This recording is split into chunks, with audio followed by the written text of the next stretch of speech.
एक धूप वाली सुबह, जब जंगल सूरज की सुनहरी किरणों से नहा रहा था, रोजी नाम की एक छोटी खरगोश अपने परिवार के नाश्ते के लिए जामुन इकट्ठा करते हुए इधर-उधर घूम रही थी। अचानक उसने सैमी नामक एक परेशान गिलहरी को देखा, जो चारों ओर चक्कर लगा रही थी। उत्सुक और चिंतित, रोजी सैमी के पास आई और पूछा, सैमी, क्या बात है? तुम इतने परेशान क्यों हो?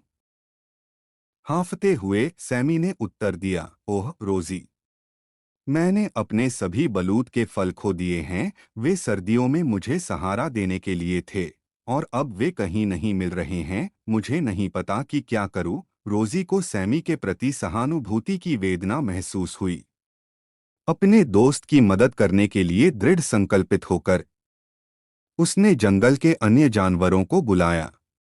तेजी से ओलिवर नाम का एक बुद्धिमान उल्लू, फेलिक्स नाम का एक चतुर लोमड़ी और बेला नाम का एक मजबूत हिरण रोजी और सैमी के आसपास इकट्ठा हो गए।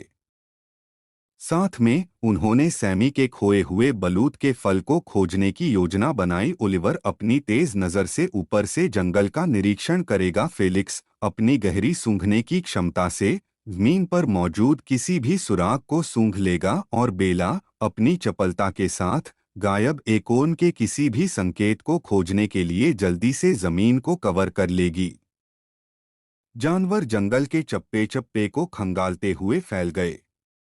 घंटों बीत गए, और जब वे उम्मीद खोने लगे थे, बेला की नज़र एक शक्तिशाली ओक के पेड़ के नीचे एक छोटे से छेद पर पड़ी। उत्साहपूर्वक उसने दूसरों को बुलाया। उन्हें यह देखकर आश्चर्य हुआ कि वह छेद सैमी के बलूत के फल से भरा हुआ था। पता चला कि चार्ली नाम के एक शरारती चिपमंक ने खेलते समय गलती से उन्हें छेद में गिरा दिया था। चिपमंक इसके बारे में सब भूल गया था।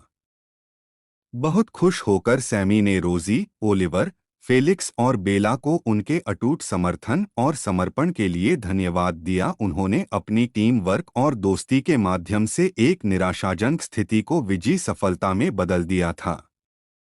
जंगल खुशी की आवाज से गूंज उठा, जो एकता की शक्ति का प्रमाण था। जंगल के जानवर सौहार्दपूर्वक रहते रहे, उस दिन के लिए हमेशा आभारी रहे जब वे सैमी के बलूत के फल को पुनः प्राप्त करने के लिए एकजुट हुए।